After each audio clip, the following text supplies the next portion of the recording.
Hello, hello. I hope you are well. Happy Monday. Happy Moon Day. um, Druid and Robin. Oh, it was so good to see you guys yesterday. I'm glad that you were able to come to me and Jill's 3 hours of nothing planned. We had a lot of fun. I hope you guys did too. Yeah, I kind of just like the idea of just sitting there and sewing and doing nothing with friends. So thanks, Druid. So I did get a little bit more sewing done last night. And so if you were not at Jill's and my Stitch and Bitch, you you didn't miss anything like earth shattering, but we did have fun and we stitched, and I have been working on oh yay, Robin, I'm so glad. I hope everything's going okay with you. And it's been a little bit since you've been around. So anyway, so I've been working on this sewing roll. It's got all these little pockets in it, and I got it almost all the way bound. I just have this one little corner that I have to finish binding. It's bound with silk ribbon, and that's been the easiest part of it was doing the silk ribbon binding. And I'll put a piece of ribbon that'll go around to tie it up, and then there's embellishments that go on the inside of it. And you guys were there last night. You saw me try to show my little box of embellishments, which are sequins, to the camera, and then I dumped them all over my desk, and I was still finding sequins this morning. I think I got them all though. So anyway, lots of silliness, lots of fun, and I think we all need that sometimes. So I'm glad that Jill and I could do that, and I'm so glad you guys joined us. So beyond 3 hours of fun and stitching, and I guess I couldn't say we really did much bitching. So we need to think of another name for it. I know the Baltimore Applique Society, they called theirs Sit and Sew, and I'm trying to remember, they might have done one this weekend. I've never gone to it. It's I think maybe during the winter months they might only do it online. My son is washing something and the dryer's off balance. So I think they go to a library, during good weather, and I think they do it by Zoom when there's bad weather, and I just have never gotten a chance. Stitching and glitching. I love it. I think you might be onto something, Druid.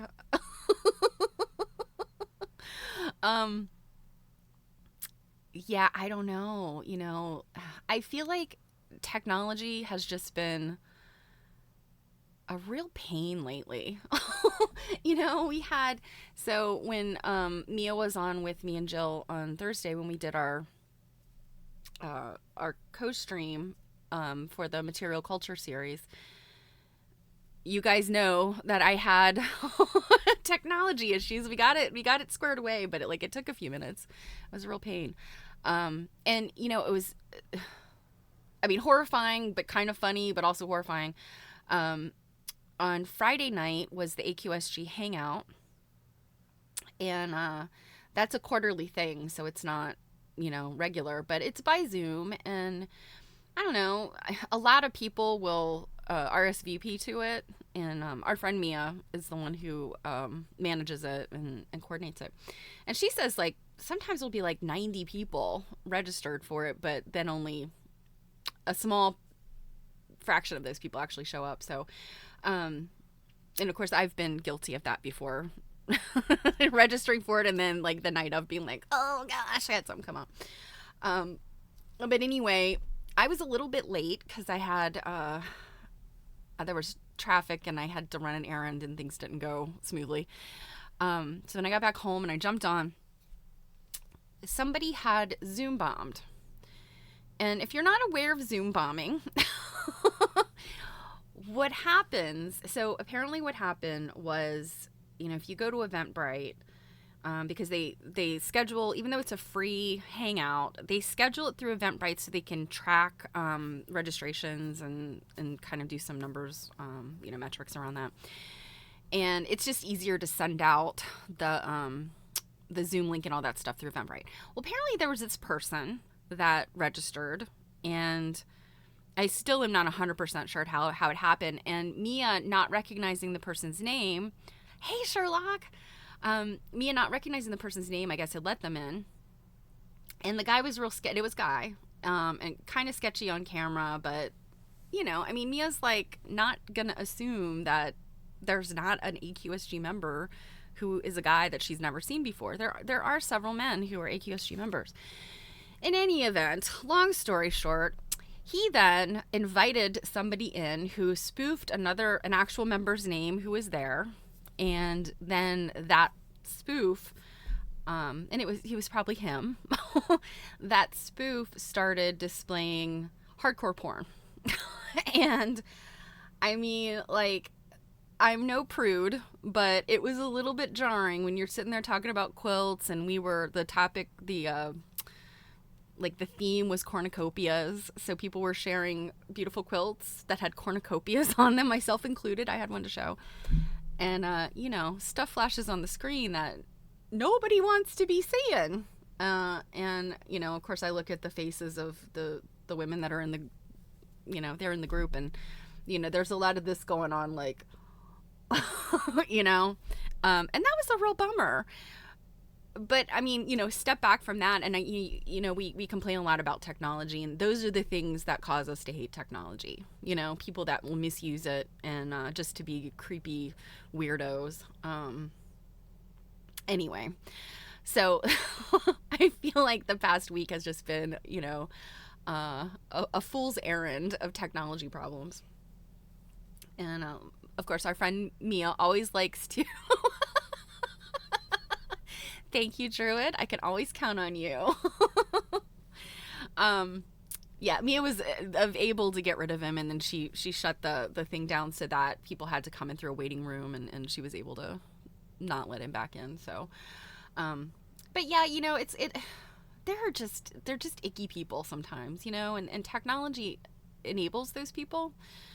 And most of the time they're not dangerous, but they're concerning, when you get something like that, it's probably like, we know the steps that caused it to happen, and this person is really harmless, even though they're gross and nasty. But I guess it always just worries me when something like that happens, and I'm like,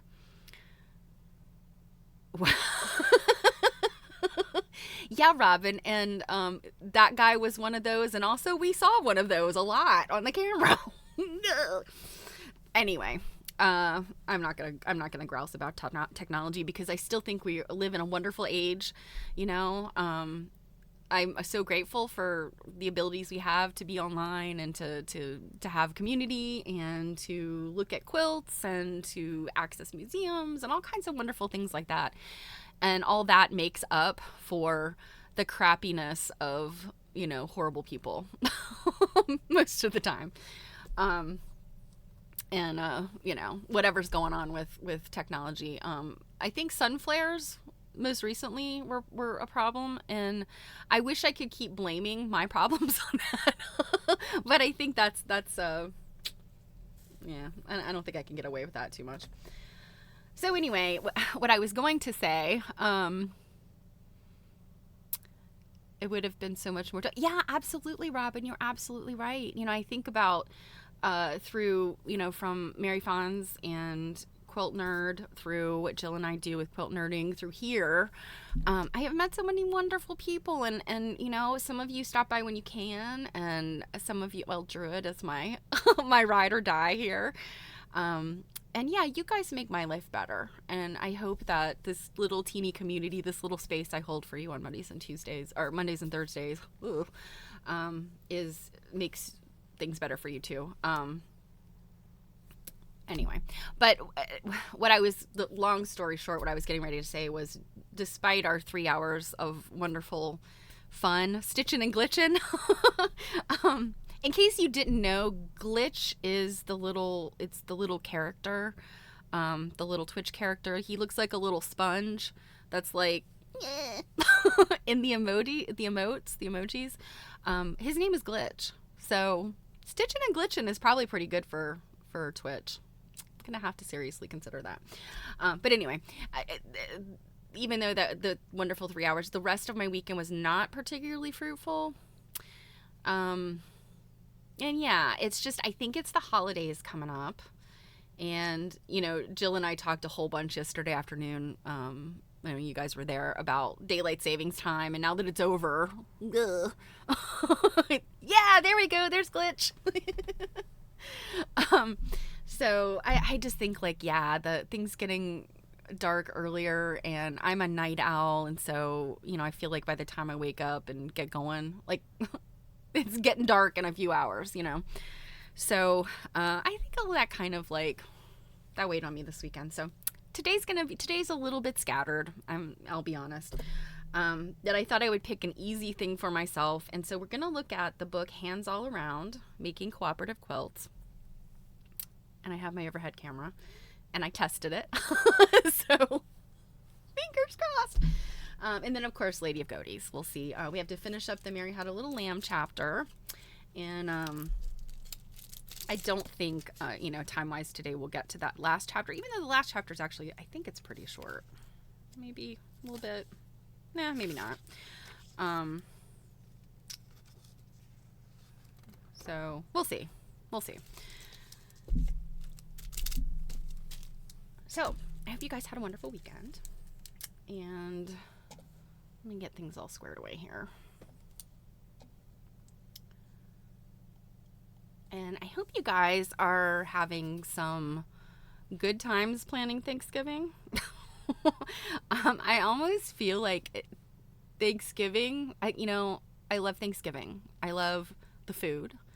I love, when I was little, I just always loved making hand turkeys. And one of my most prized possessions is a hand turkey that my grandmother made me when I was in college. She would write me little letters. I would probably get a little letter from her like every week or every other week when I was in college. And, I thought, I used to write my grandparents a lot, and they wrote me. And the best day ever was when I opened the hand turkey. And I think she had done a pumpkin too, like for Halloween.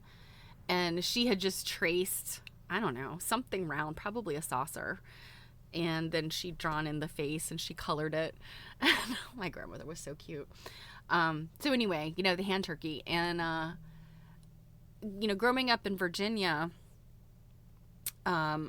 Virginia Tech is one of the major universities in Virginia. And I had, my sister-in-law went there. And so, and several friends and family friends went there. And so to add to my love of ridiculous turkey things, the hand signal for Virginia Tech, for the Hokies, because a Hokie is a turkey, I guess. I don't know. But turkey is like their mascot. And so you make a turkey. I don't know if they still do that. They did when I was in school. And it was funny. And so I also connect that to Thanksgiving because it's a turkey. But all that said, I think Thanksgiving is going to be rough for a lot of people I care about this year. I have a couple people who are estranged from their families. There's been some loss this year. I lost my mother-in-law. That's going to be tough. So I don't want to be a bummer. Ugh, where did that come from? That's all this stuff that's kind of, So, hands all around. I have tried to do a little bit of background on this book, and I haven't found much. The authors are Judy Robbins and Gretchen Thomas, and I will read you their little tiny bios at the back of the book. So just in case somebody knows more about them, this book was from, I think it's 1986, 84. So yeah, 84, and that's the hardcover version of the book. And I think I saw when I was searching online that 86 was when they re-released the book as a softcover. But I have the hardcover, I have the original. And it is an interesting book. So I thought it would be fun to look at. And the reason really why it is like kind of I've pulled it out on my bookshelf is that there are some bicentennial quilts in it. So that's kind of why it was, prominently on my bookshelf. Oh, Robin, you're not in charge this year, so it's great. Yeah, I feel you. Yeah, I'm not exactly sure. I mean, gosh, Thanksgiving is next week. I'm not even sure how our Thanksgiving is going. It's changed plans several times already. So that's been happening the last few years. I feel like that's the awful part of adulting, is when you have to be responsible for stuff. And you can't just be like, yeah, I'll come to your house for Thanksgiving. Can I bring a plus one? So, all right. Let's look at hands all around. Can't wait till it's over. Yeah. Yeah, Druid. I think we put a lot of pomp and circumstance around holidays. And I mean, Thanksgiving, I mean, again, I love Thanksgiving. It's a chance to get together with people, whether it's family or friends. I love the idea of Friendsgiving. I'm really hoping some of my friends that are, not doing Thanksgiving with their family or can't do Thanksgiving with their family, I hope their Friendsgiving is going to be wonderful. But yeah, I just, if it was just kind of the joy of the way I saw these things as a kid, yum, yum, lots of good food. And, just sort of the magic of like, oh my gosh, there's a present under the Christmas tree for me. I feel like people put so much importance and effort into the holidays. And some of my family does. And I'm kind of like, shouldn't we just worry about this stuff year round? Shouldn't we want to be together year round? Shouldn't we make efforts to be kind and love one another year round and not just at this really concentrated holiday time? Yeah. Oh, you wish you never had to hear about it. Yeah. If it never happened again. Yeah, I mean, I think that there's a really important place in our lives for the rituals of holidays, whatever they are for you, and the community of holidays. But I really do understand. It's just when it's overwhelming and you just kind of have to put up some walls.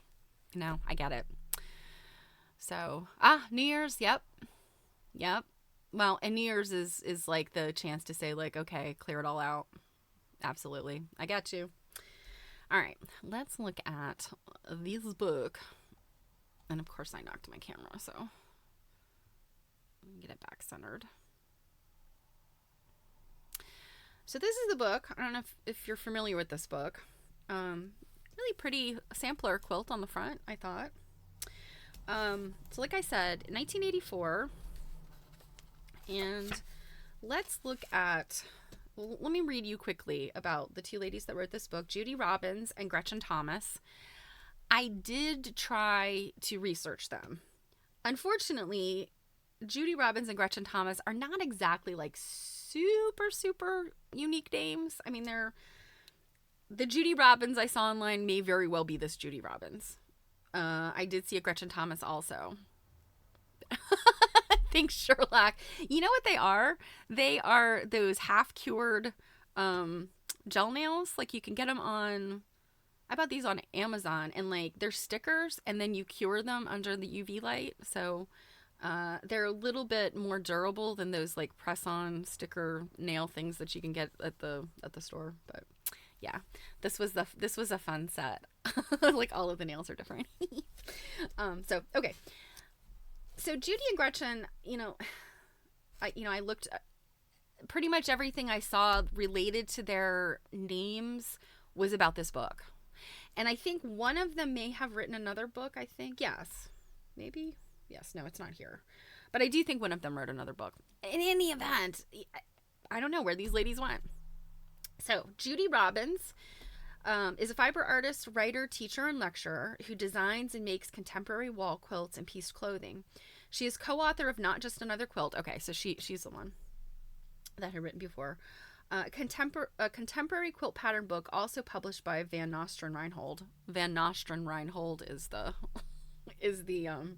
publisher here. And I've never heard of them either. But there's lots of publishing companies I've never heard of. Her work has been featured in the New England Handcrafts Catalog and in Quilter's Newsletter. So Quilter's Newsletter magazine, I guess we can find her. Quilt, Northeast, and Needle Arts magazines. Her original garments tour with the National Invitational Fashion Show of Pieced Clothing and have been featured in Simplicity Patterns publications. She lives in Connecticut with her husband and 3 sons. And then Gretchen Thomas grew up in East Tennessee, where she learned to sew from her mother, who learned to sew from her mother, who, I'm assuming, learned to sew from her mother. She attended Oberlin College and the University of California, Berkeley, and then became a teacher, a writer, an advisor to teachers, a workshop and conference coordinator, the spouse of a teacher center director, home builder, an organizer of networks among like-minded folks, and a group quilt coordinator. After 15 years as a classroom teacher and teacher of teachers, she is now preparing for the Unitarian Universalist Parish Ministry. So, some interesting ladies. Sherlock. Yes. You know what? Let's take a break. And we're gonna look at an interesting quilt here, and I will find. So gaze at this black and white picture of this quilt, and I will find you the link. Because if I can do something productive today, I will. All right. And what I will tell you is it is a no, it is not a problem. This is the distraction I need.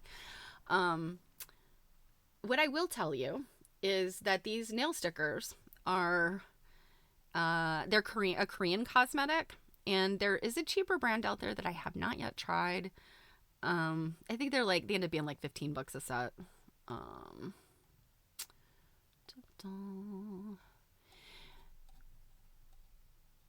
But Korean cosmetics, if you guys are not familiar, I mean, I'm not a big cosmetics person. I mean, you see what I look like on these streams. I sometimes think people are probably like, damn, does this woman ever wear makeup? I do sometimes, but in my own home, I'm not particularly moved to put on makeup. So you guys get what you get. But yeah, I have to say that Korean cosmetics are just brilliant.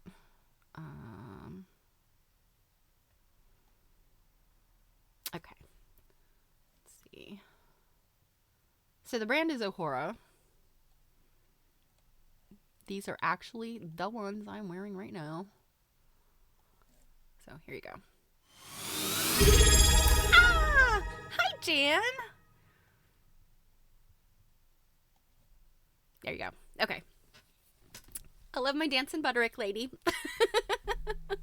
Thank you very much for your subscription. You have been subscribed for 10 months. That's awesome. Thank you so much. Robin. Thank you. So, and these nails, by the way, they are viral on TikTok, apparently, according to their, what I'm seeing right now on their thing. Yeah. Anyway, they're pretty no nonsense. They start to lift a little bit if like you wash your hands a lot, but and the stuff that you use to remove them smells really, really good. It's a separate product. You'll find it though if you just look at all their stuff. So, okay. All right, back to the book.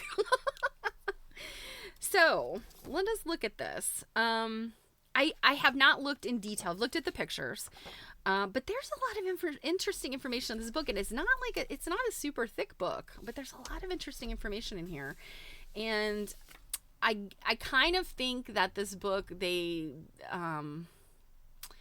often the publishers want to make books everything to everyone. And so if you guys were around when Jill and I read Mary Kay Waldvogel's book, Soft Covers for Hard Times, there's several quilt patterns in the back of the book. Well, the book is really, it's a history book. It's about, it's about culture and history and oral tradition and not how to make quilts. But alas, these publishers, Schiffer's the one who's come around. Schiffer is the good one. But they want authors to put patterns in books for some reason. And nobody makes those patterns, like I don't know if and they still kind of are doing this. I mean, I really see it today in books too. So I don't know. I wish they stopped doing that and devote more page count to like interesting stuff, because I know how to make quilts. And somebody who doesn't know how to make quilts is not going to learn from a book that has a few patterns in the back. Now, I mean, I know that there's people that like to reproduce, like to do reproductions, and yeah, I get it, but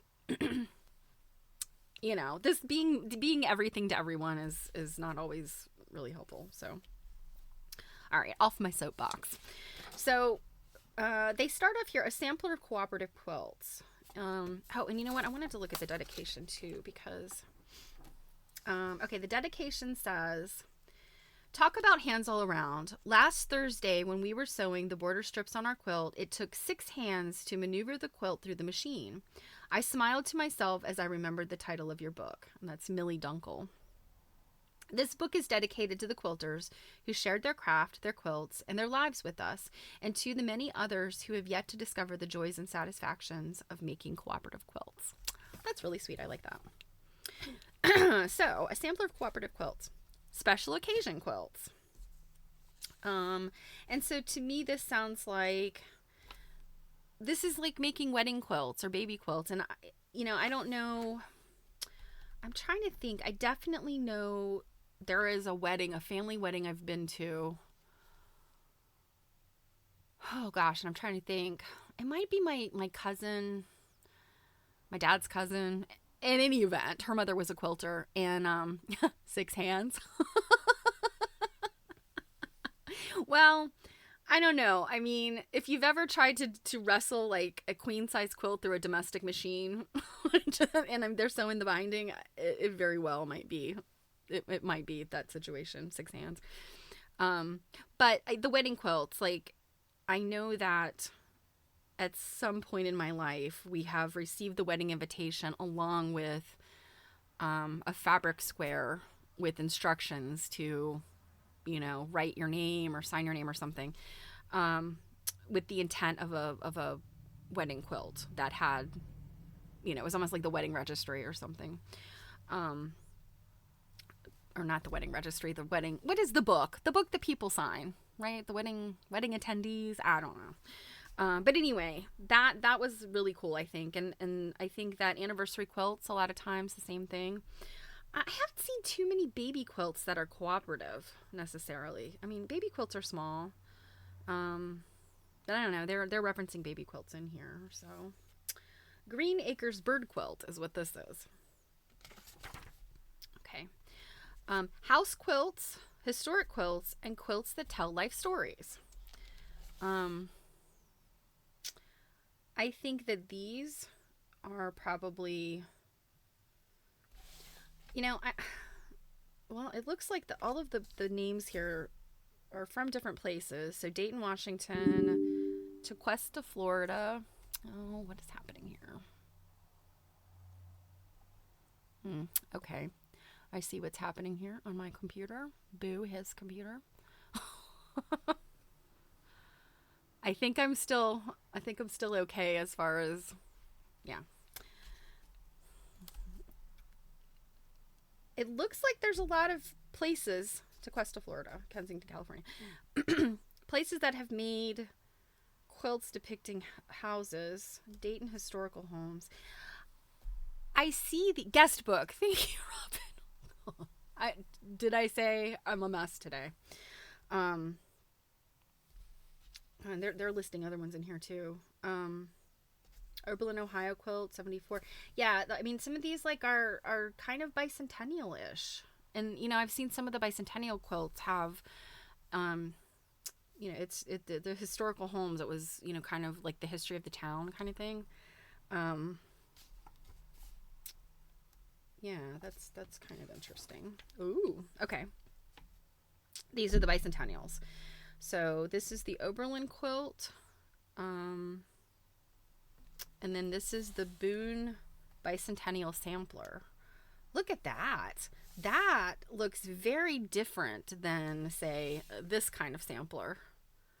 This one is not, this one's outside. This does not have the grid, I don't think. It's got all these little bits and pieces in here. Oh, I would love to see this one. So Boone Bicentennial. Boone where? Boone where?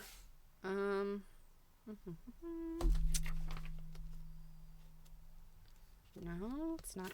Well, I know there's Boone, North Carolina as a place. Oh, here's something about Vienna, Virginia. Vienna, Virginia is one of the major chapters of Quilters Unlimited. Vienna, Virginia. Phoenix, Maryland. That is not far from me. They're not like really being specific though here about like the. So this person in Phoenix, it says working together to make this prize-winning quilt. What prize-winning quilt? Wait a minute. Aspects of Baltimore. Okay, Summerhill Quilters Group, Baltimore's Best Quilting Contest. This is interesting. Yeah, this is something I've never. Okay, so. A city quilt was created for the culture and heritage category of a Baltimore quilt contest. The Summerhill Quilters Group had formed just before the announcement of Baltimore's Best Quilting Contest, and the idea of making a contest quilt as their first group effort was a bit intimidating. Nevertheless, the exciting design, let's see, CC9.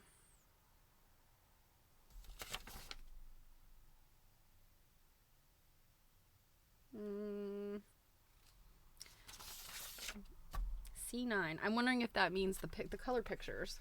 There are color pictures in here. Ah, yes. This is exciting. We actually are going to see this one in person. Okay. Wow. It does not look like I expected it to. So it's this. In the top left-hand corner. Yeah. That's interesting.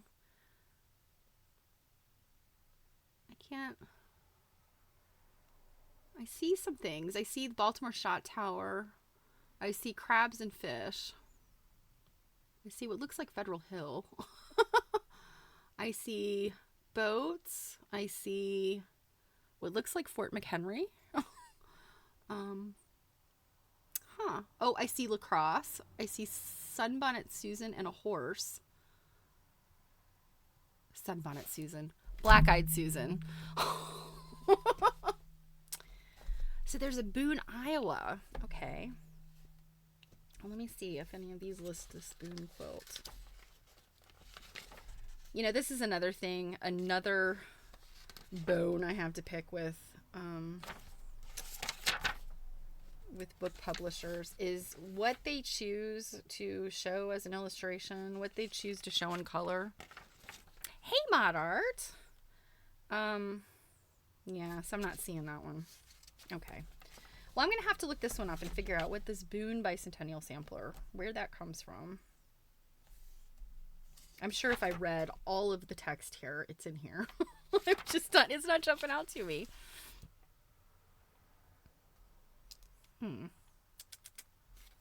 Cambridge, Massachusetts. Nome, Alaska. Okay. Fundraising quilts. I know I wanted to spend some time on bicentennials, but we'll get back to that. So, oh my goodness. Okay. Nome, Alaska. An Iditarod race quilt. That's amazing. So is that one of these? I'm not seeing that either. I'm not seeing one that says Alaska. So let's see. Let's read about this one, because I mean, do we not love dogs? Let's see. Okay. A friend and artist who has run the race twice provided drawings of each of the 26 checkpoints. So this is a 1983 Iditarod sled dog race. 2.5-week race takes mushers and dogs over 1,000 miles through checkpoints from Anchorage to Nome.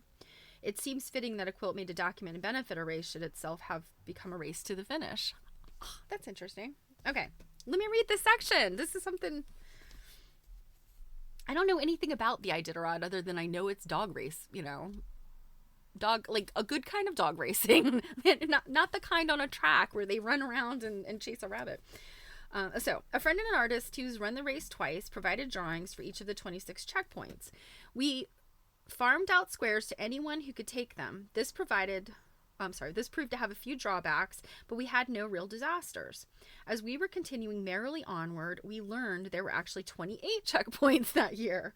Since our layout called for 26 checkpoints and 4 special corners, we had to make some quick changes.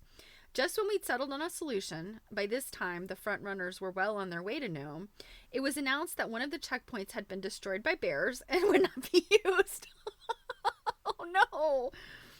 What to do with only 27 checkpoints? We left that square in, but made it a large reverse applique paw print. Oh, I love that.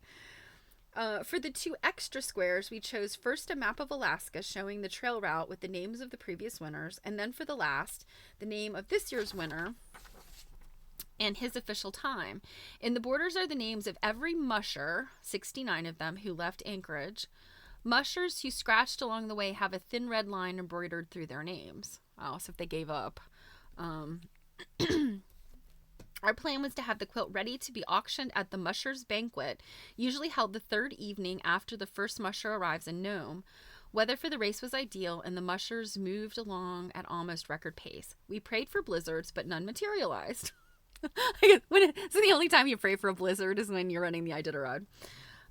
We realized we couldn't possibly finish, but someone on the Iditarod Trail Committee suggested that we complete the top and auction it with the notation that it would be finished to order. What a terrific idea. We actually completed the top about half an hour before the banquet began. The response was great, and as anticipated, the mushers were the ones who really loved it. It would have raised even more money for the trail committee if we'd finished it in time to display it.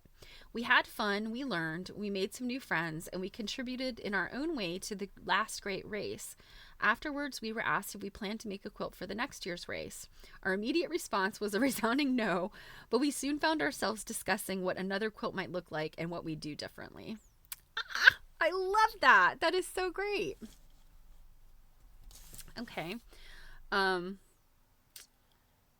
So let's see. They have a list of groups who have gathered to make fundraising quilts. Let me put this one over here so at least you have a picture of something. I think my internet is blipping. Okay. So groups that have gathered to make fundraising quilts. Friends, quilt guilds, local quilting groups, churches, senior citizen centers, teacher centers, mother-child centers, community centers, women's clubs, newcomers clubs. I wonder what that is. Newcomers club. Faculty women's clubs. I mean, my gosh, in the 70s and 80s, can you imagine? Yes, faculty women's clubs, and probably also women's clubs at corporations or something. You know, women have to stick together in those places. Alumni associations, library associations, sports team supporters, parent-teacher associations. As far as the sports team and the welcome wagon, okay. Yeah, well, the welcome wagon. Oh my gosh, I remember reading about communities that did like welcome wagon stuff. I guess small towns maybe used to do that. Yeah, I don't know. But if you guys were following along with To Honor and Comfort, you remember the Lakota have that, well, it's not the Lakota as an umbrella, but that specific school where, I think it's Lakota. Oh gosh, I think it is Lakota. They have the, it's a private, or not a private school, it's like a reservation school, I think. And there's an expectation that every student's family is going to contribute a quilt to the fundraiser. And if you don't make quilts, then you buy a quilt. So, yeah, that's kind of a, I mean, culturally and community wise, that's a really interesting thing. Oh, Quiltish, hello. It's a club for women who moved to a new city. My mom was heavily involved when we moved. Oh, okay. Yeah. We don't have stuff like that anymore, do we? Not very much, at least not in the communities I live. So high school band boosters, American Field Service supporters, 4-H clubs, scout troops, hospital guilds, historical societies, herb societies. Interesting. I'm wondering what the herb societies, what kind of quilts they made. Volunteer firefighter supporters, League of Women Voters chapters, animal care and study centers, and museum volunteers. And the causes include replenishing a group's treasury, contributing to church funds, covering quilt show expenses, supporting medical research, supporting a political campaign, providing scholarships, building children's playgrounds, purchasing school computers, sending a sports team to England, celebrating historic occasions, restoring old buildings. I could see Sherlock. Herb societies clearly make high art quilts. You were too funny. You know, I don't know. I'm trying to remember if I showed you guys. It was part of my it's part of my Sunbonnet Sue stuff. But there is it's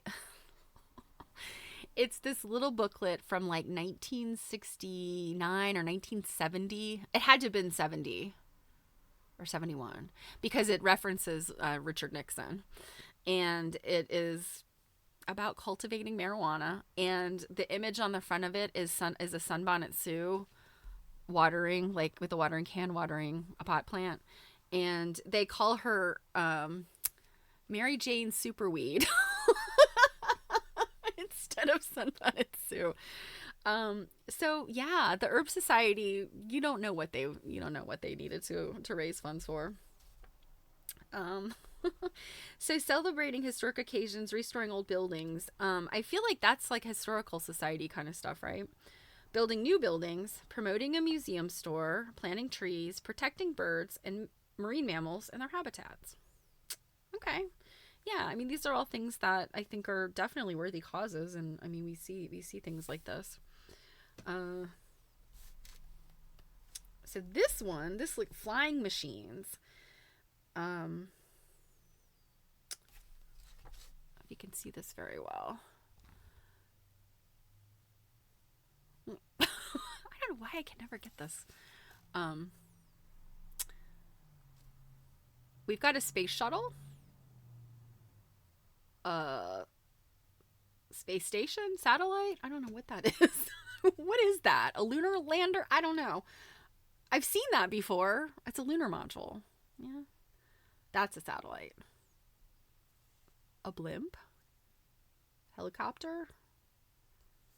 Hot air balloon. These look like jets. Hang gliding, maybe? There's balloons. Oh, no, this is parachuting. And then these are hot air balloons. That's hang gliding. I don't know what that is. I can't tell. Airplanes, regular airplane. And then apparently this is being a bat boy.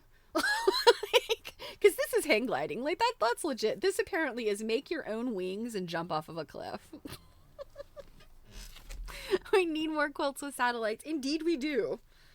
Now this one, let's see. This one, it says Rainbow Fantasy. That helped me a lot. Cliff diving. Well, yeah, cliff diving, but with bat wings. Icarus, there you go. This one's interesting. I don't know, Rainbow Fantasy, but like, this is kind of cool. The way that they've done that with these blocks and the border. I think I like it when they do things like this. You know, they come up with a little bit. You know, each person. You know, when you do a community quilt, it's probably the intention is for every person to be able to do a block, maybe. But you know, this grid, I mean, it's a sampler grid, but it's not always super exciting. So I think it's pretty cool when they find a way to change the grid or, you know, circumvent it. Now check this out. A Hat City quilt. Let's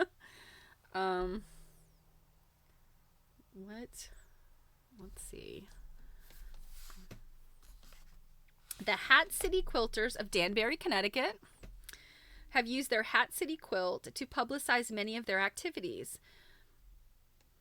So whatever the quilters of Danbury, Connecticut are up to, they created a hat quilt. I love it. That what a cool hat, what a cool quilt. A hat quilt. There's someplace in, I want to say it's Massachusetts. It might be New Hampshire.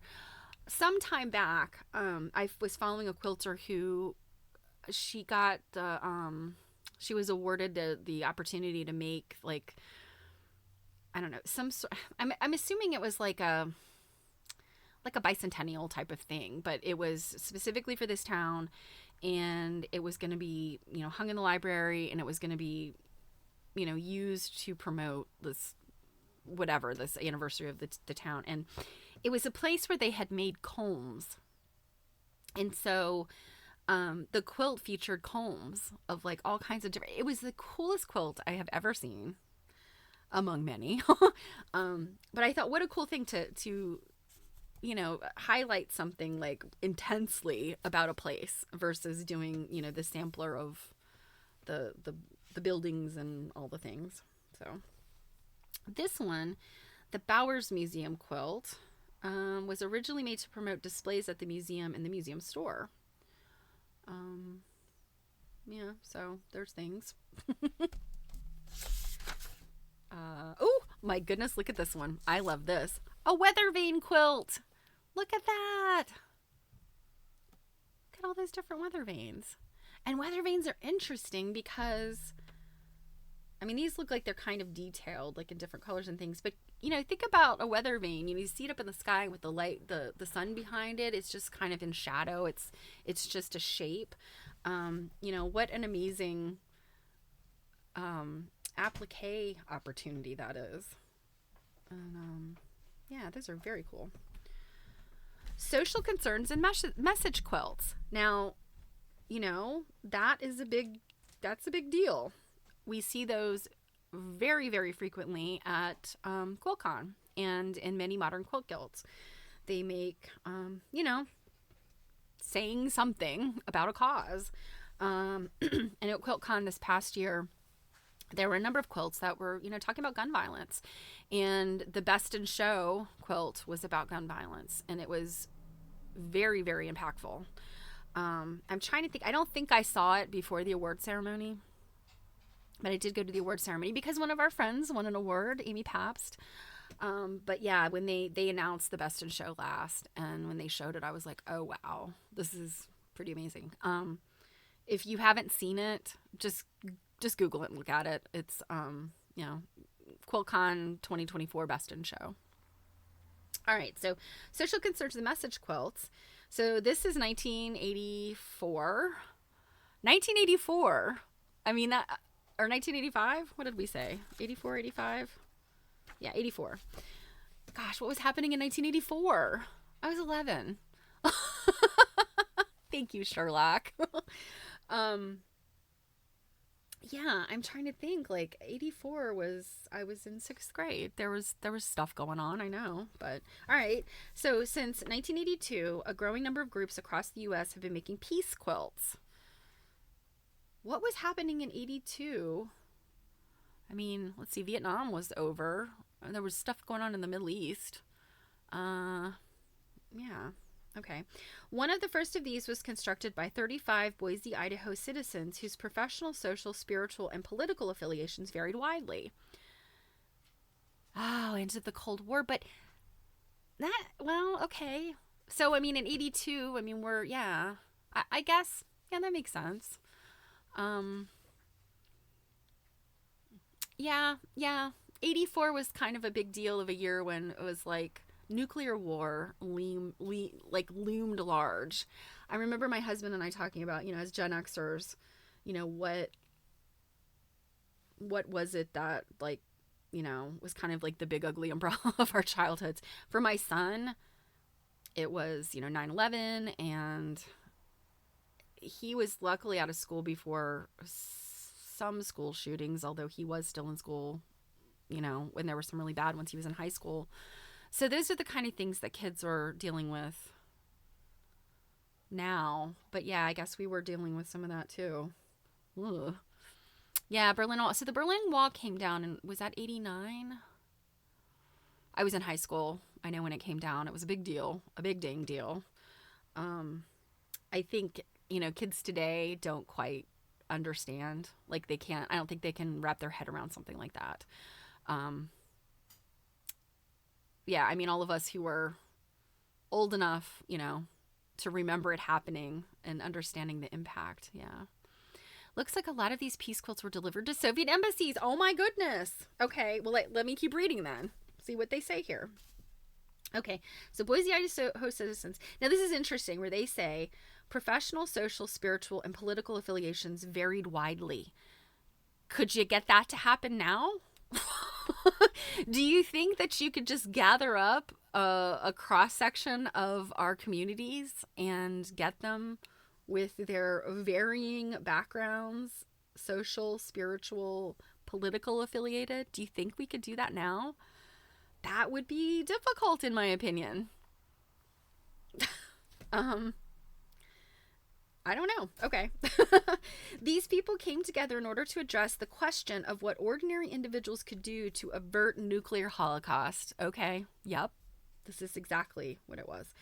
They decided to take a small but concrete step toward understanding and befriending people in the Soviet Union by making a friendship quilt.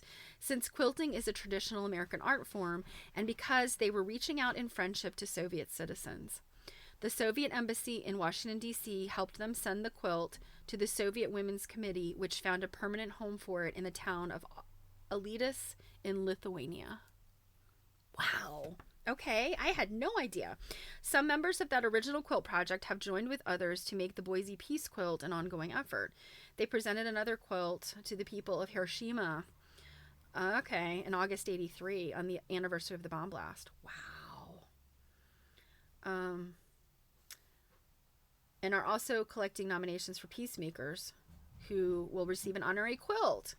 Okay, so people who have earned that honorary award are Norman Cousins, Pete Seeger, and Helen Caldecott. Okay, this is interesting. I've never, ever heard of this. Okay, oh, here's a great quote. For us, the quilts represent a way to shake off our lethargy and fears and find a way to act. We choose to identify and celebrate positive contributions to the search for peace. We have no illusion that this one small effort or any other single action can make a difference between war and peace. But small efforts accumulate like blades of grass to make a meadow, like drops of rain to make a sea. Oh boy. Oh gosh, you guys, that's some, ooh, that gets me right in the feels. Oh my goodness. Okay. Okay, so here's the Hiroshima. No more Hiroshimas. Wow. Okay. We need to do more of this stuff, you guys. People need to get together and do more of this stuff. What's this one? So this one's texture, fabric, texture of life. Okay, so it looks like it moves on to talk about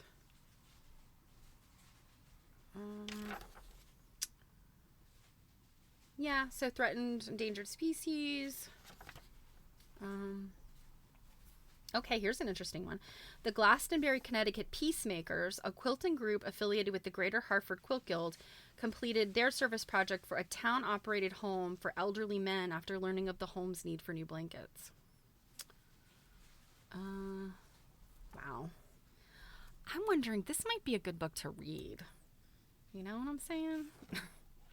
Because like I said, there's information here that oh my goodness, I didn't realize this was in here.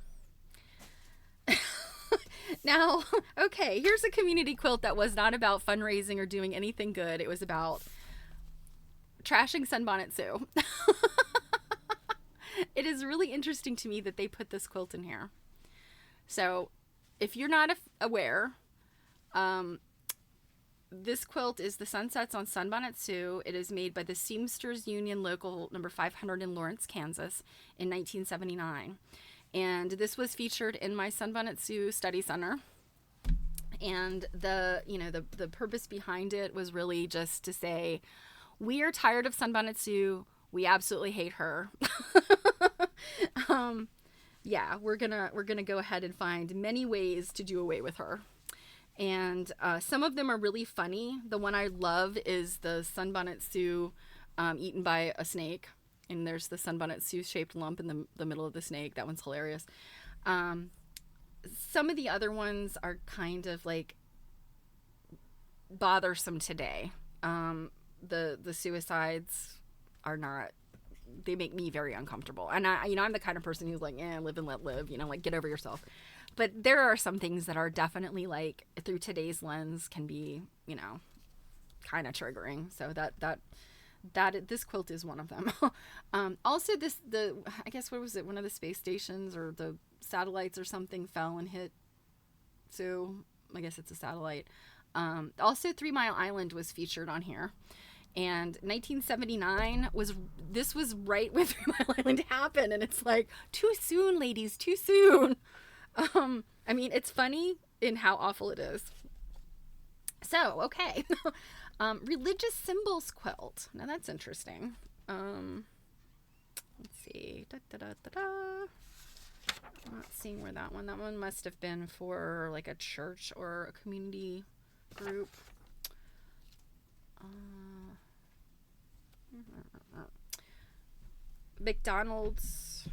Ronald McDonald House.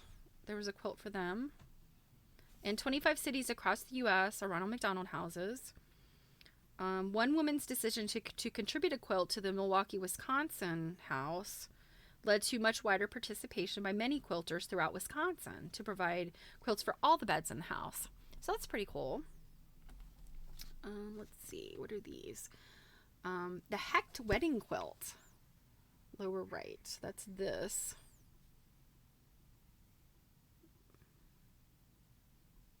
That's weird. Evansville. Yeah. Happiness of Long Life. Okay. Fred and Barbara. Okay. So this one's interesting. So this looks like it was made for them. And it's not a grid. I like that one. Let's see, upper left. Flowers of the Bible. Lower left. Ferndale Heritage Quilt. This looks like the houses, the type of those houses. And this one is the Lote House Quilt. Oh, and that's cute. It looks like I can never get centered on these. It looks like a dollhouse. That's cute. Okay, the top corners. It appears to be it's either courthouse steps or log cabins that have been turned on point and put in the corners, or at least these two have. I'm guessing just the makers just decided that would be fun. I don't know why they did that. It's interesting. It's definitely interesting, but I really kind of love what they've done here with, see, Fred, apparently he must have been into photography or a photographer. He has a little camera. Barbara's got a paintbrush. They have 2 dogs, a cat. I can't exactly tell what's going on in the house, but there is a bathtub with a person in it. Is it Fred? Is it Barbara? Is it a person who's living in their house? I don't know. Maybe they had a kid before they got married. Maybe that's what it is.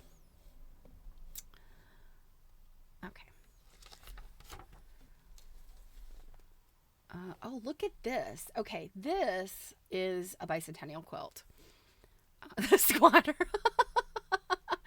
So this one is definitely a bicentennial quilt, and they're not calling it that necessarily. Yeah, they're just calling it the Putnam County quilt, but this is the Putnam County bicentennial quilt. I do know that. That's one that I want to have a look at because it's pretty well done. I mean, I don't want to disparage any bicentennial quilt because I'm fascinated by the things that made people want to make those, and they're a wonderful thing. They were a wonderful group project, but also people made bicentennial quilts who'd never made quilts before. So sometimes they're not very good. This one is really nice. Look at this. This is just designed well. And that one is, it just says houses. And then this one, it says buyer beware, but it's Beyer. That one's really interesting too. Okay. The Great Things About Pittsburgh Quilt. And I don't know if these towns. Yeah, I think these must be like neighborhoods or little towns around Pittsburgh, or little areas around Pittsburgh. This what looks like a sort of like a twisted rope or something is actually words that are shaped like that. And then just like obviously the aviary, the zoo. This looks like the ballet. Ketchup. Is Heinz ketchup from Pittsburgh? I know they're from Pennsylvania. Okay, so this is the Baltimore quilt. This one is Washington Perspective. Okay, so that's Washington, D.C. This is the Capitol Quilters from 1982. This one, the Cambridge Women's Quilt. Now, Cambridge where? And then there's Cambridge, Massachusetts. Is there a they do left turns like no civilized city ever should do entry? Are you referring to jug handles? Do they have those in Pennsylvania? Yeah, I'm looking to see here. I don't know. There's a couple of blocks that look like they could be symbolic of strange left turns. Yeah, my mom and I drove through New Jersey not long ago, and she was not aware of jug handles. And I was like, Mom, how do you not know about jug handles? They're so confusing, and they're often not very well, like the signs are not very good. Look at this. There's an armadillo. There's a heron or an egret. A stingray. Sea urchin. Turtle or tortoise. Woodpecker. Ah, that's awesome. That one is Sanibel. Okay, so Sanibel Island. That's in Florida. There's lots of shells, looks like, and sea creatures. The lighthouse. And upper right. Okay, that's this one. Celebrity Signature Quilt. Yes, you're absolutely right. Charlie Harper inspired. Yeah. This one's interesting because this just looks like a pretty quilt. And this one too is just a sampler. I do know some quilt guilds. I mean, they will just make a sampler quilt. Just because to raise funds. This marine mammal quilt is very Charlie Harper-esque or illustration-esque. And these are the ones where, without looking close up with the quilt, you don't know how fine the actual needlework is, but it's probably pretty good, based on the fact that these are very striking appliques. They look like they're very well done. Let's see. A random Carolina lily.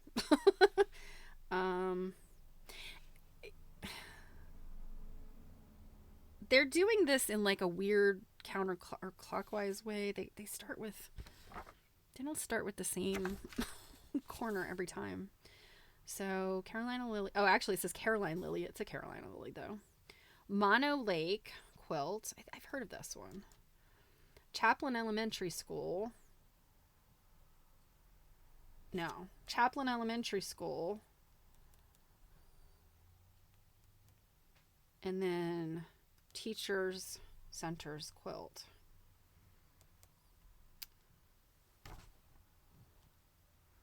Both very striking. This one is really pretty considering it's an elementary school quilt. I mean, again, not to disparage groups that make quilts, but a lot of times things that you see like community centers, school related stuff, it's not, there's that handcraftiness about it. It's not something that's without context could be looked at as like, oh, this is great art. Let's see. This one is the quilt that's on the front. So let's see. Lower right. It says Origins. These are really helpful captions, y'all. Lower right. Let's see. Lower right Origins. Upper right Daisy Chain. Upper left Footlights at Wolf Trap. That's interesting. And I'm assuming this is Wolf Trap in terms of Wolf Trap in Virginia or DC. I'm not sure. Or is Wolf Trap in Maryland? I don't know. But it's a DC related place. But I can't remember if it's actually in DC or in Virginia and Maryland. One of you probably knows. But it's like a outdoor theater venue, concert venue. Footlights at Wolf Trap, yeah. Okay, and then this one, the Pueblo Indian designs. This is interesting. I would like to know more about that quilt because, again, to honor and comfort that we've been reading with Quilt Nerding, there's a lot of discussion about appropriation of native designs by like the decor industry, but also there's discussion about the sharing of native designs by tribes and clans that don't necessarily have like a very strong symbolism that they could apply to something like a quilt. So they borrow it from other, neighboring tribes. And there was, I want to say there was one or two instances of that where, if they want to make something that's like Indian centric, they will sometimes borrow imagery because they maybe don't have that like recognizable imagery in their own cultural history. So it's like a really interesting conversation. So I want to know more about this one. But it's very striking. It's really well designed. Here's hoping that it's actually indigenous Pueblo Indian quiltmaker and not somebody that's like stolen designs. Quilts made by children. Quilts made by children are always so delightful. QuiltCon this past year, there was a kid. I want to say he was probably, I don't know, 12 or 13. He looked like he was just at that age of like, I don't know, those of you who have kids, you'll get this. They're not quite teenagers, but they're a little too advanced to be tweens. They're just in this, and it's probably a moment in time that lasts for about 5 minutes. But, they haven't quite developed the nastiness of the teenage years. But they're a little bit more mature than, say, a tween, but they're still so sweet and pure. And I feel like that's where this kid was. Like, he was so excited, a little bashful, but he had made 2 quilts and they both won. They placed. I want to say one of them he might have placed first in the children's quilts. And then there was another category that he was in and he won a ribbon for that. And, I love to see that, because that's just a cool thing, to have, that drive and curiosity and creativity, to be involved in a particular type of art, and for him to have chosen quilts. I'm assuming that maybe his mother's a quilter or maybe he got involved, I don't know, through school or something. This one is Self-Portraits Quilt. And gosh, I wish there was a better picture of this, but you can see. These are most definitely very cute children's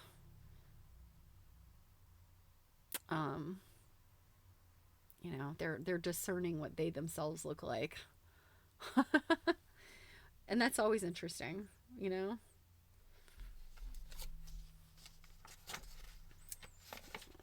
Okay.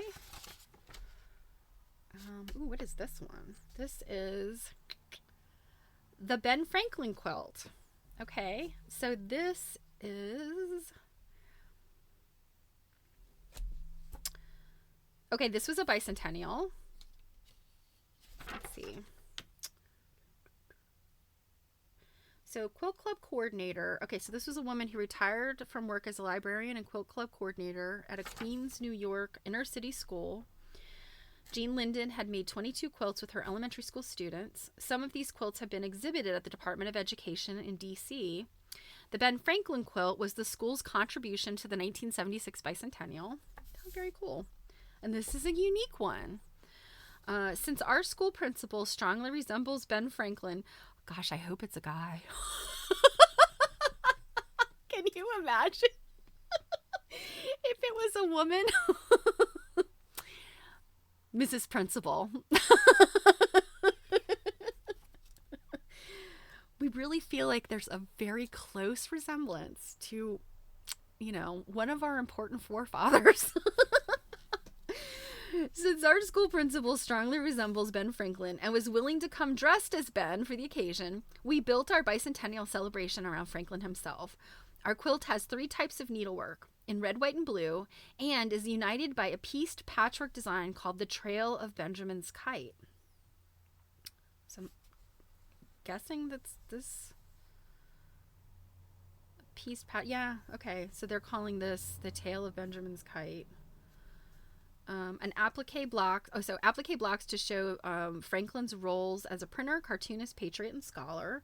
So I'm guessing that's all of these things.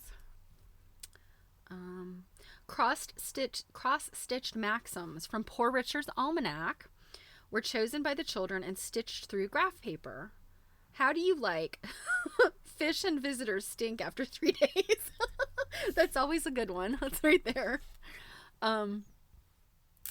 Pretty cool. Okay, now here's Ben Franklin. He looks a little bit like the Crypt Keeper from Creepshow. Oh gosh. Oh, I hope I'm not disparaging somebody who worked very hard on that, but yeah, that does not look like Ben Franklin to me. Let's see, mothers of young children.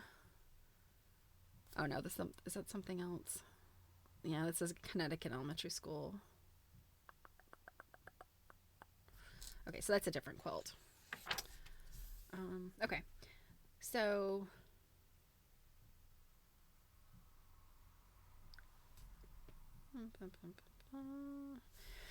friendship, gratitude, and separation quilts. So these would be like the goodbye quilts. Oh, maybe that's the principal. Oh no. Ben Franklin post-mortem. Yes. Oh, you guys, I needed you today. So the goodbye quilts.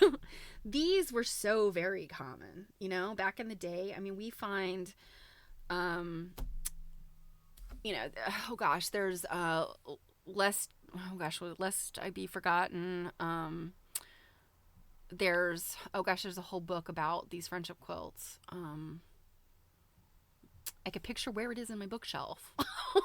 But it's around the idea of, back in the day, like pioneer times. I mean, really even later into the 20th century, you've got a situation where people move away and, minus social media, cell phones, yada, yada, people sometimes didn't see each other again, and I very much understand the inclination, knowing that somebody's going to, leave your community or your family or whatever, to make them a going away present like this. I understand that.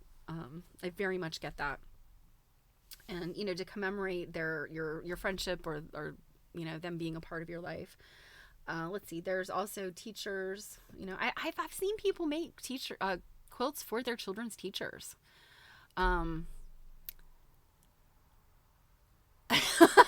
Oh gosh, I'm trying to think of a nice way to put this. My son had some great teachers, but I can't say I liked any of them enough to make them a quilt play. That is such a terrible thing to say.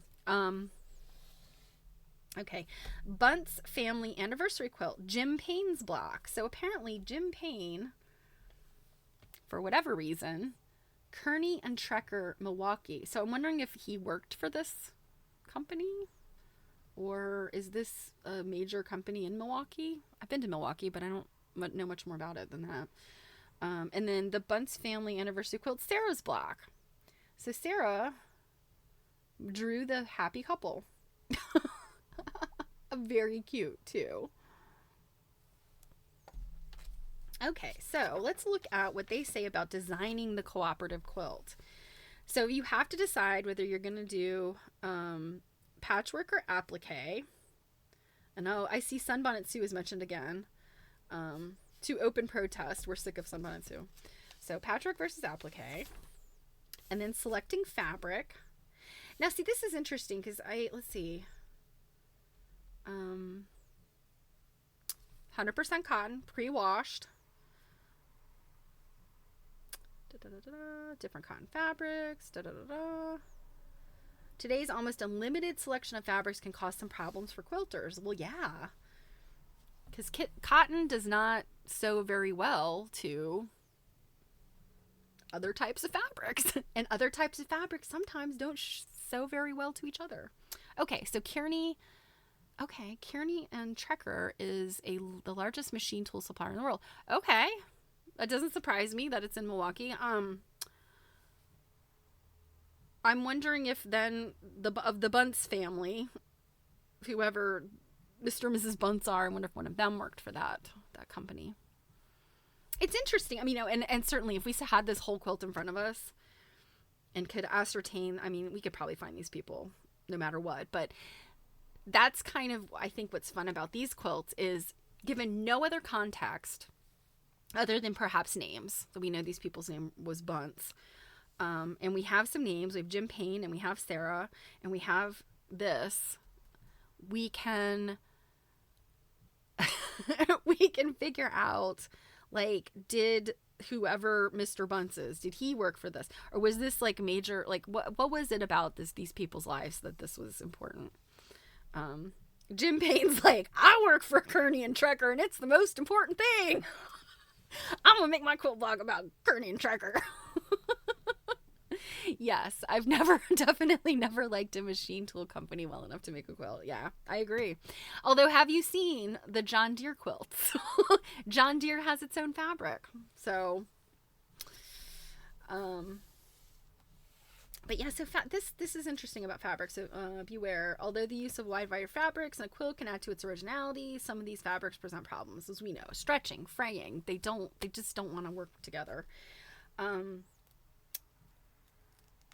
But gosh, I'm just thinking about this is a topic. If you want to make a quilt, a community quilt, and you've never made a quilt before, this is good data.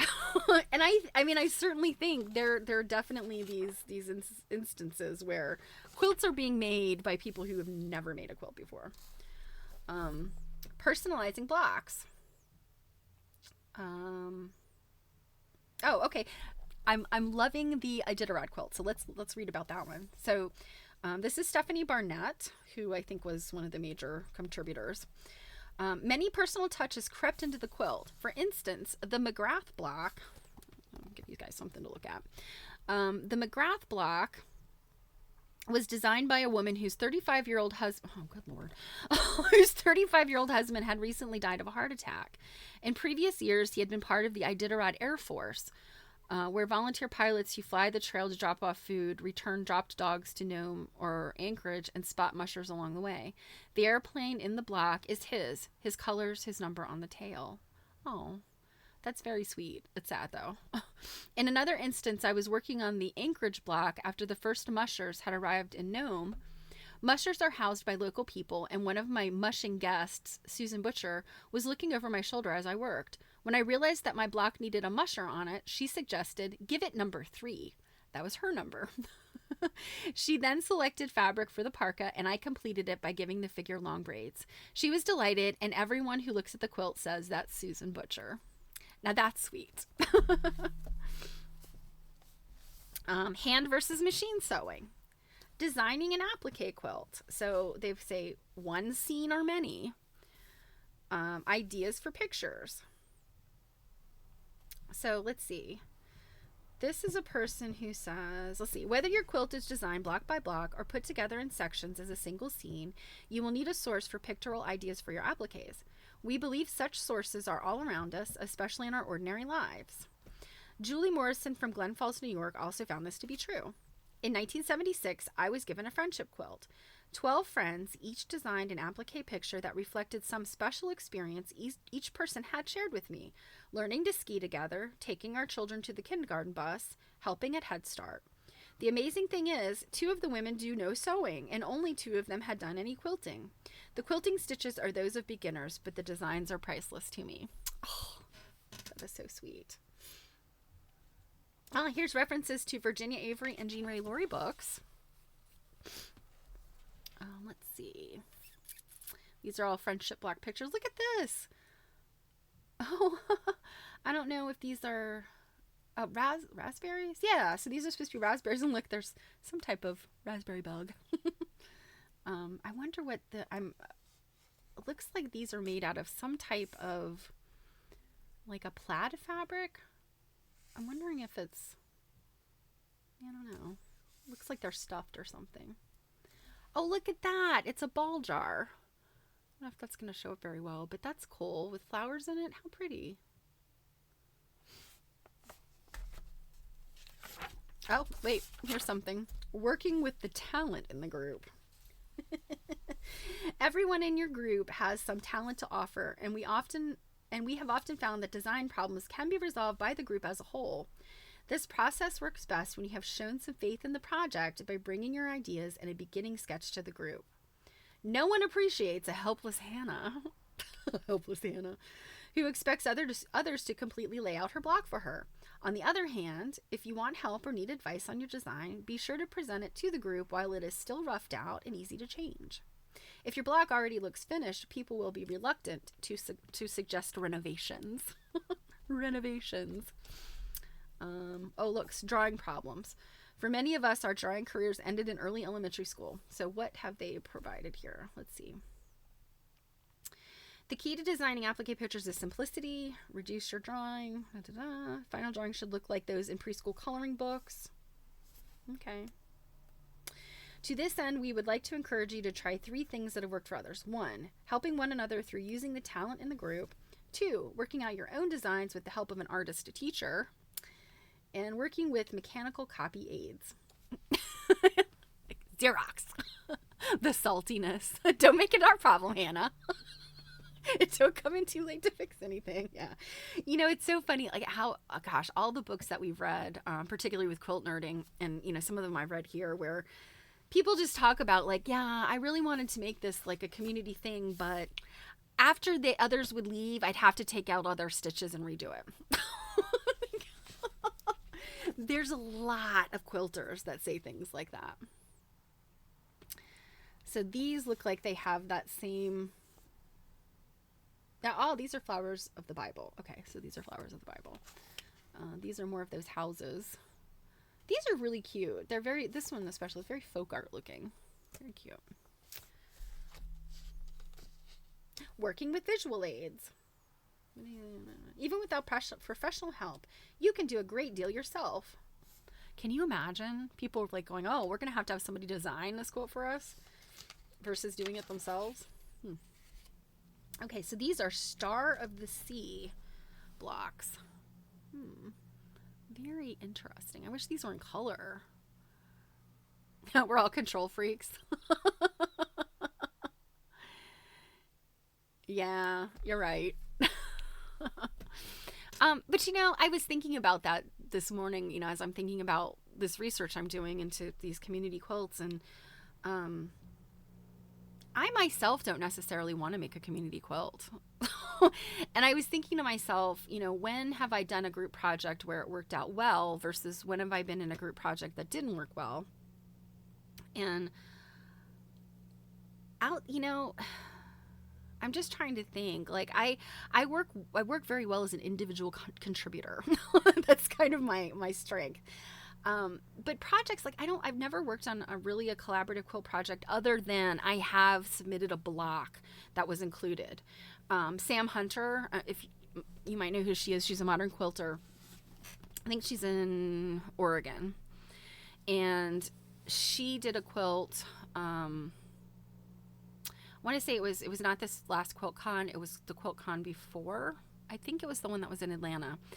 And she did very specific information she put together for what the challenge was.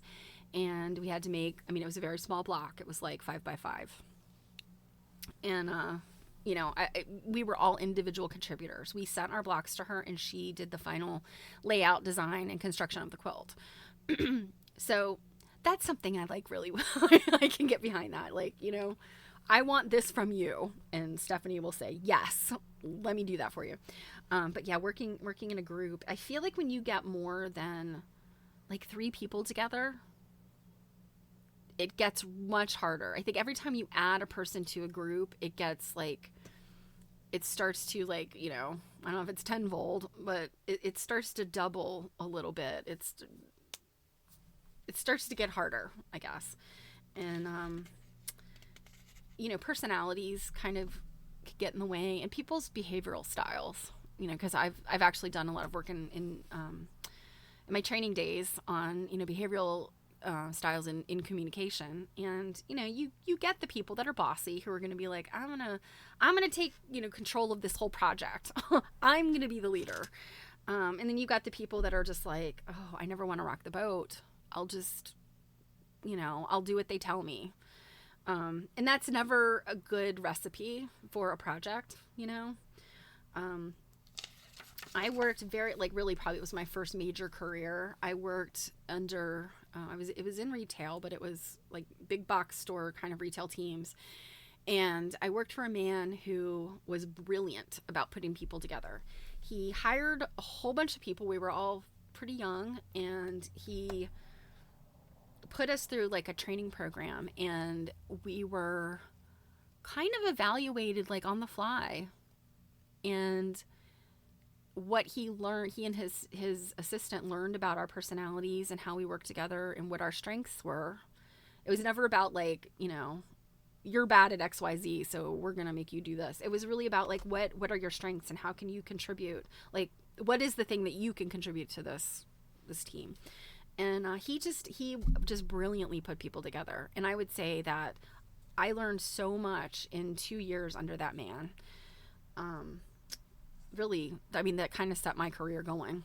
And it was just based on the fact that he could put people together, to work really well together. And I think that is a very, very rare kind of thing. Because, especially today, people get hired for a whole lot of reasons. Sometimes it's just about, we got to have a warm body in here. And, sometimes it's about, you have to fit the corporate culture. Other times it's about, we'll teach you corporate culture. You have to have, these skills. And having been in human resources and having done recruiting, the hiring people is difficult, and putting together teams is very difficult. And that's why I left that profession. Here's more buildings. Oh, Madar. So you organized a group quilt for your sister with her last baby, had the family who wanted to send a block or two, and then I finished it. That's awesome. I really feel like that is probably, if you give people some pretty strict parameters so that you end up with workable things. I feel like if you just kind of were like, I want to make a quilt, and they're going to be like, 8 inches by 8 inches, the blocks or something like that, it may be bad depending on who you're working with. But I feel like if you tell people like, look, I need the finished block to be 8 inches by 8 inches, and here's how to do that, and here's how to make sure it's the right size, and then go to town in there, and that's a really cool thing. I like that process. Getting people together though to design a thing. Oh Lord, I don't know if there's anybody here who has graphic design experience, but I've worked very closely with graphic designers. I have several very good close friends who are graphic designers, and by no means was my profession, so I left human resources, I went into training and development, and eventually into instructional design, which is, the piece of creating training. And my focus was distance education, so it was all online, distance education. But so I didn't necessarily have the day-to-day struggles that graphic designers had. However, when you work in anything where your title has design in the title, and people, that you have to put together things of a certain way, and I mean that's design. And people, your clients or your internal customers, your stakeholders, they always want, they want to put some input into it.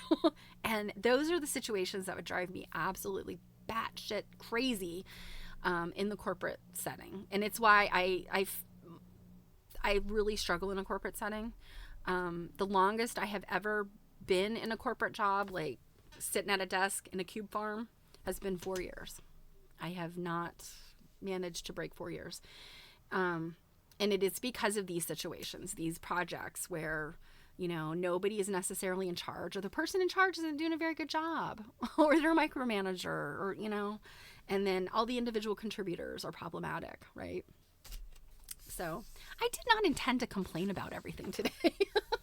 Okay. Oh, now we're getting into the applique directions and the general stuff. So I think we're pretty much done with this book, because the rest of this is about making. Ooh, but here are some more. Oh, signing your quilt, making a label. Yes. You have some notes, Sherlock. Okay, so here's some. Oh, the Herb Society. Now we know what their quilt looks like. It appears to be herbs. Sorry guys, I don't think it's not. Snoop Dogg did not design that quilt. To Mom and Dad to honor their 35th anniversary. That's sweet. Let's see what that. Upper right. Teacher Center's quilt. Teachers Exchange logo. Oh my gosh, look at that. The reverse side of the Boone Bicentennial Sampler. For use and for delight. Yes, for the use and delight. Our Valley title and signature block. Are those signatures? No. Oh, yes, there are. I thought these were just all little floral things, but there are signatures in there. You can see that. It's like a signature. Ah, yes. Okay, so maybe there is more about the Herb Society of America than we think. Although, honestly, you know, I could find some sage and some rosemary to be quite delightful. Okay. This will be the stream you guys remember, the November travesty stream. Okay. I want to say, okay, a supplement for fundraisers. I'm not going to read any of this, but I thought this was really interesting. And I looked at this before I started the stream. So I think this kind of spurred the idea to me to maybe read this book. So who knows? Maybe I will read, you know, up to the, I'm not going to read how to make quilts to you guys. We've already read enough of that. But yeah, I could read like this section of the book, right? Yeah, let's go ahead and put this one in the hopper for future reading. So yes, that was a fever dream of a look at a book. All right, so the Herb Society were the midwives apothecaries that everyone visited when they were sick. Huh. Okay, interesting. I did not know. You learn something new every day. You know, that's one of the other things that I love about oh, you got to see the inside of my drink. One of the things that I love today is learning about history through quilts. You know, I mean, I've said this multiple times about Sarah Hale. You know, Lady of Godey's has taught me so much about history, you know. Yes, the witches. Yeah, wasn't, I mean, really, like, a lot of communities weren't the midwives and the people that were able to use healing herbs considered witches. Yeah. There's a whole bunch of stuff to research there. All right. So, oh my gosh, I went long. I think, gosh, I hope we're going to have time to finish this chapter. Gotta read fast. Okay. So where we had left off was where Horatio Hale was kind of writing and speaking on his mother's behalf because this Mrs. Tyler, I think, was she Sarah Tyler? Mary Tyler. Well, duh, Mary Tyler. She claimed that she was the original Mary, for Mary Had a Little Lamb. And there's absolutely no evidence of that. So, as Mr. Hale continues. Mr. Hale then set forth the preface earlier quoted in this chapter, and what that was where Sarah Hale had written the preface in the book that Mary Had a Little Lamb was in, and it was basically like, children, I have written this book for you. And so he says, after discussing the poem from a literary standpoint, showing how in content to meet the intention of his mother's book as set forth in her preface, poems which would teach truths and induce truth and goodness, he continued.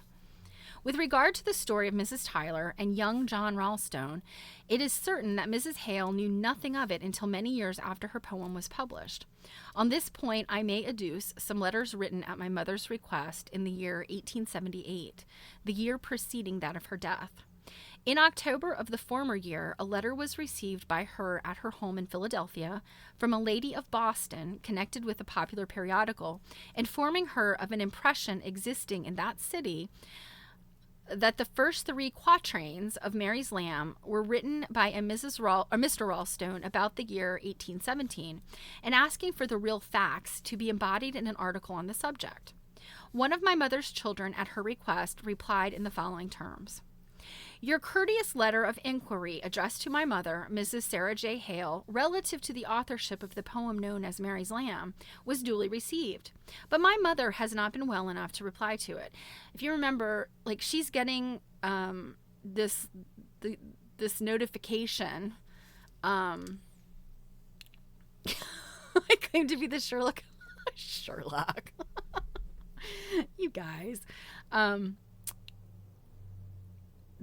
She's finding out about this when she's like 90 years old. So, I mean, years and years and years after she wrote the poem. On her behalf, I beg to say that the poem in question first appeared in a book of 24 pages, published in Boston in 1830 by Marsh, Capon and Lyon, entitled Poems for Our Children by Mrs. Sarah J. Hale. My mother states that every poem in this book was of her own composition. What can have given rise to the impression that some part of this particular poem was written by another person, she does not know. There is no foundation for it whatsoever. This letter brought another, enclosing some newspaper slips which comprise the now familiar Tyler and Ralston story, making Mrs. Tyler, when she was little Mary Sawyer, the heroine of the poem, and John Ralston, a student of 16 or 17, the composer of the first part of it in her honor. To this letter, the following reply was made. Oh, yay, Robin! Yes. I want to say that I too got mine from Abe, and it was probably around that price. So, yeah, I think it's one that it's not super rare. So I encourage everyone, get Hands All Around, and I will read it soon to you, and you can read along. So this was the second reply. My mother knows nothing of the incident referred to in the extracts which you send. There would seem, however, no reason to doubt that good Mrs. Tyler was given a truthful account of her recollections, or she has given a truthful account of her recollections. She is merely mistaken in regard to the verses. Pet lambs are common enough, and the incident of one of them following its little mistress to school may have happened on more than one occasion. It did actually happen to my mother. She was a farmer's daughter and had several pet lambs at different times. One of these once followed her to the school and lingered about the door, precisely as she has recorded in the poem. If a young collegian like Mr. Ralston, with a turn for poetry, happened to be present when Mary Sawyer's lamb came into the schoolhouse, it would be very natural that he should compose some verses about it. But it is quite certain that these were not the verses which my mother published many years afterward in her little book of poems for children. These verses, like all the other poems in the book, were entirely of her own composition. Here it should be noted that the second letter quoted by Horatio Hale, the statement was made by one of Mrs. Hale's children that the poem was founded on a personal experience. The Ford arguments, and remember, Ford is Henry Ford. He's got to stick his nose into this. And he was sticking his nose into this, I'm pretty sure, after Sarah Hale was dead, I think. And I'm not remembering the beginning of this book from last week.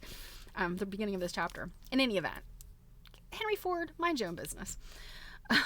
The Ford arguments have laid special stress on the fact that certain of Mrs. Hale's grandchildren have said that their grandmother told them there had been no personal experience back of the poem, that the verses employed an imaginary incident.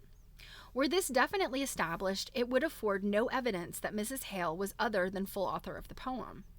Most poetical work is imaginative, but Mrs. Hale was reared on a farm, and during her girlhood, lambs were widely used as children's pets. It's such an odd thing to have a lamb as a pet, and it's quickly going to become a sheep. Is it no longer a pet when it's not a lamb anymore? Because you don't hear about people having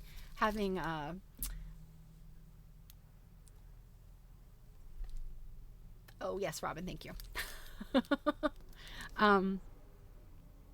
You never hear about people having a pet sheep.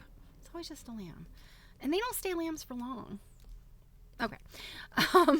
Moreover, as her children were members of her household at the time Mary's Lamb was published, any statement made by one of them relative to the circumstances of the poem's composition must carry weight. On the other hand, there need be no doubt that her grandchildren, greatly delighting in her juvenile verse, questioned her about this particular poem, and that any report made by them is in accordance with their memory of her answers. To the letters quoted by Horatio Hale in 1889, must be added one penned in 1879 by Mrs. Hale's daughter, Mrs. Frances Ann Hunter, to a Miss Brown in reply to an inquiry made in behalf of Wide Awake, a then-known children's periodical. This letter is of special importance because it was dictated by Mrs. Hale herself, and it reads as follows. 1413 Locust Street, Philadelphia, April 26th, 1879. Dear Miss Brown, the poem Mary Had a Little Lamb I wrote early in the year 1830 at the request of Mr. Lowell Mason, who desired me to write some poems for children to be set to music. It was published in May 1830 by Marsh, Capon, and Lyon of Boston in a small volume called Poems for Our Children, and was in 3 stanzas. The first of these little poems was for boys, the bird's nest, the name McGuffey's gave to birds, and If Ever I See on Bush or Tree. I'm trying to think if that sounds familiar or not. No. The book is now out of print, but Mr. Nahum Capon, who is living in Dorchester, may perhaps furnish you with a copy. With much regard, yours truly, F.A. Hunter for Mrs. Sarah J. Hale. Mrs. Hale died 4 days after this letter was written. Now why, in view of Mrs. Hale's clearly authenticated authorship of Mary's Lamb, is there present call for discussion of the claim of Mary Sawyer Tyler? There would be none except for the fact that Mr. Henry Ford, in his laudable endeavor to collect and preserve for America early historical objects, is perpetuating the claim in a permanent memorial. Having previously restored and opened to the public the old Wayside Inn in Sudbury, Massachusetts, made world-renowned by Longfellow in his Tales of a Wayside Inn, Mr. Ford purchased in 1926 in the town of Sterling, Massachusetts, the Redstone Schoolhouse, in which Mrs. Tyler's Lamb episode was supposed to have taken place. Moved it to Sudbury, restored it, and caused 2 bronze memorial tablets to be placed on great boulders near the school door. One is a facsimile of the pages in McGuffey's second reader that contain Mary's Lamb. The other reads as follows: in honor of the children's classic Mary Had a Little Lamb, and of Mary Elizabeth Sawyer, 1806 to 1889, the Mary of the poem. Rebecca Kimball, the teacher. John Ralston, author of the first 12 lines. Sarah Josepha Hale, whose genius completed the poem in its present form. Henry Ford. We didn't like him anyway, because wasn't he like a Nazi sympathizer? Right? You found another reason to not like Henry Ford. This building incorporates the Redstone Schoolhouse scene of the poem, which stood in the 2nd District of Sterling, Massachusetts. It was in use from 1798 to 1856 and was removed to this spot for its preservation by Mr. and Mrs. Henry Ford, January 1927.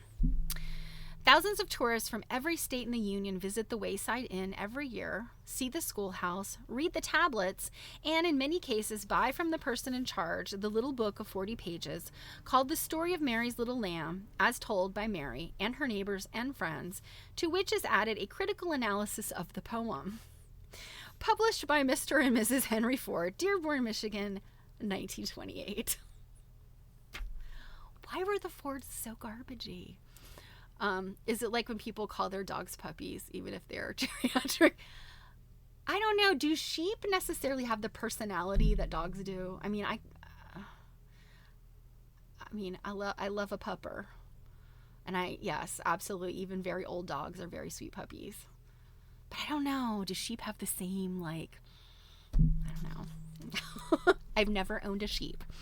I've never owned a lamb. I've only passed them in my goings about.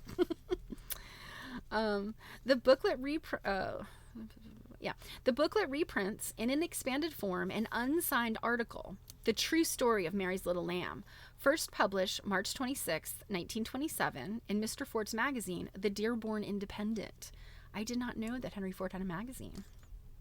It was in December of the same year that Mr. Ford discontinued his publication of The Independent, having previously issued a statement through Mr. Arthur Brisbane, printed in the New York Times for July 8th, 1927, in which, after telling of a personal survey he had made of certain of the magazine's articles, not including, however, the one on Mary's Lamb, he said with admirable frankness, "Oh boy, I can't wait for this. As a result of this survey, I confess that I am deeply mortified that this journal, which is intended to be constructive and not destructive, has been made the medium for resurrecting exploded fictions." Oh boy, I think we're learning a lot about Henry Ford. Let's see, Jared. I think there are lost verses about the lamb growing into a ram and becoming Easter dinner. Oh, I too love senior dogs. You know, oh gosh. If you want to get me crying, show me video of somebody adopting a senior dog. Oh, I can't even. Or like any senior animal, senior cat. Oh my God. Oh, the tears. Oh. No one will deny the charm of the thought that prompted preservation of the little old schoolhouse. With its worn stone step and quaint, unpainted desks, polished smooth by generations of children's hands. It stands a little way from the inn by the side of a narrow, briar-lined road, on a slight rise of ground and in the midst of trees. An invitingly informal path between rocks and carpeted with pine needles leads to its door. It is the very essence of Whittier's well-loved poem. Still sits the schoolhouse by the road, a ragged beggar sunning. Around it still the sumacs grow, and blackberry vines are running. Within the master's desk is seen, deep scarred by raps official, the warping floor, the battered seats, the jackknife's carved initial, the charcoal frescoes on its wall, its door's worn sill. ... Oh, just gonna throw in a random Whittier's poem. All, just as Whittier described, a typical 19th century New England schoolhouse is there, made visible and real to hurrying 20th century eyes by Mr. Ford. And whether it is the real Mary's Lamb schoolhouse or not, it is still a symbol of the beginnings of that education Sarah Hale spent her life to win for boys and girls.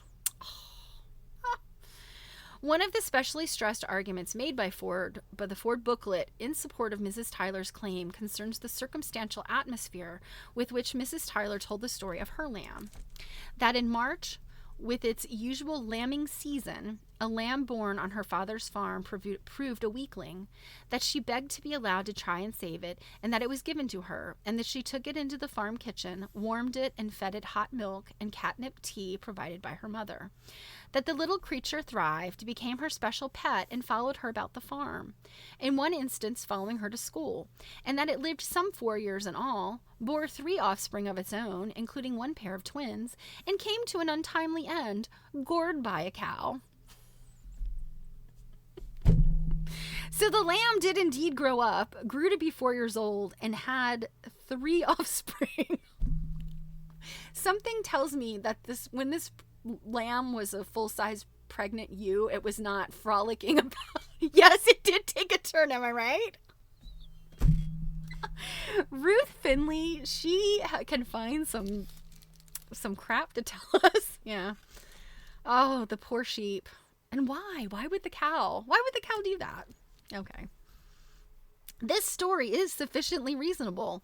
Not one incident of it, save the lambs following its mistress to school, is other than what happened yearly on thousands of farms. Seldom a lambing season passed without one or two weaklings being born in a flock. Now heated barns or lambing sheds are available, but formerly young animals born in delicate condition were taken to the heat of the farm kitchen, there to be saved if possible. So were young fowls, particularly turkeys. Circumstances such as these are familiar enough to all who have lived on farms. Even the catnip tea is in character. It was the farm wife's prime remedy. I bet the Herb Society knew all about it. And as to the lambs following Mary to school, undoubtedly, it would follow her wherever and whenever it had the chance, a well-known trait of pet lambs.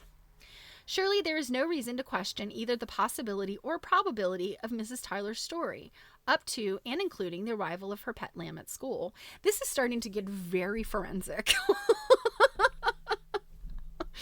Putting the age of Mary Sawyer at the time of the lamb incident at 10 to 11 years, and that of John Ralston at 11 or 12, the booklet goes on to assert that there is no manner of doubt that there was a John Ralston and that he lived in Stirling. But here again, no occasion for doubt arises. Now, didn't they say earlier he was like 16 or 17? I'm confused. Anyway, there was certainly a John Ralston Jr., son of that Captain John Ralston, whose portrait still hangs on the walls of Faneuil Hall. Okay. Faneuil Hall. That's in Boston. And undoubtedly, he spent some time with his uncle in Stirling. He died.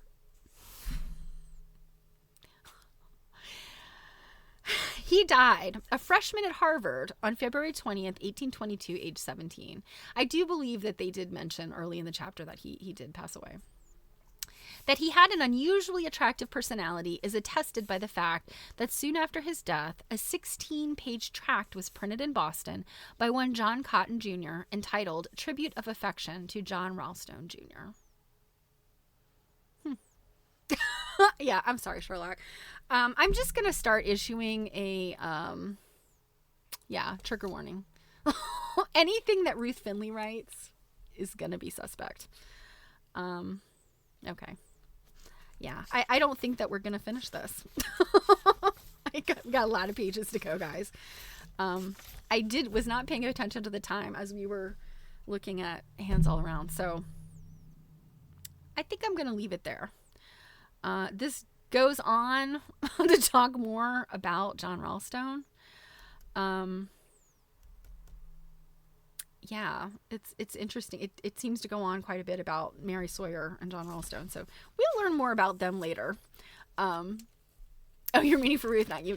Yeah, well, I mean, that's the thing. Ruth Finley just, she's going to throw out some shit no matter what you're expecting. Yeah. So, the forensics, right? I know. So you guys, on Thursday, I hope you will be available to join me because Mary will be here. So if you are unfamiliar with the origins of Cake TV, I got my start on here on Twitch because my dear friend Mary Fons had a show and she went on hiatus last year because she went to get her PhD. I almost said grad school. But no, to get her PhD. She's at the University of Texas at Austin.